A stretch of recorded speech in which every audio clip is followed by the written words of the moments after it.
The wind howled through Blackthorn Valley, a desolate wail that carried the weight of coal dust and broken dreams. The valley, nestled in the rugged embrace of the northern mountains, was a place where the earth bled black, its veins of coal sustaining a town that clung to life like moss to a crumbling stone.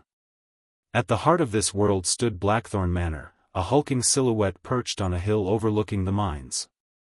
Its spires pierced the gray sky, and its windows, dark and unyielding, reflected the mood of its master, Elias Kane, the mine owner whose name was spoken in hushed tones, as if invoking it might summon his cold, unsparing gaze. Elias was a man forged in the fires of ambition and tempered by betrayal, his heart locked away behind walls thicker than the granite his miners chipped apart. The townsfolk whispered of a man who had once laughed, loved, and dreamed, but that man was gone, buried beneath years of solitude and a wound that refused to heal.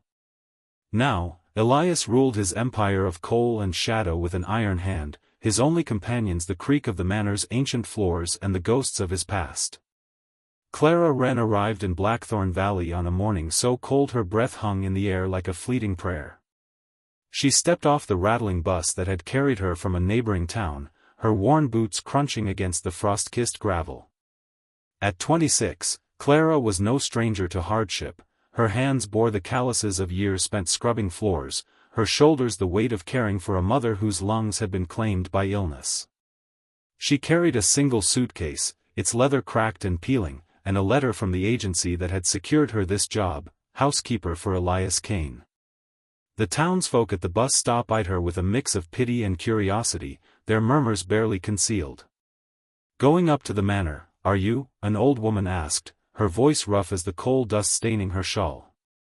Clara nodded, offering a small smile that didn't quite reach her green eyes. "Best keep your head down, girl," the woman warned. "Kane don't take kindly to folk poking about." Clara thanked her, but the words lingered like a chill as. She wasn't one to scare easily, but the warning stirred something in her, a flicker of unease she quickly buried. She had no choice but to face whatever awaited her at Blackthorn Manor. Her mother's medicine wasn't cheap, and this job paid better than any she'd had before.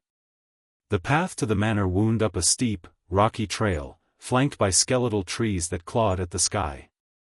Clara's suitcase grew heavier with each step, but she pressed on, her auburn hair tucked beneath a plain wool cap, her coat too thin for the biting wind.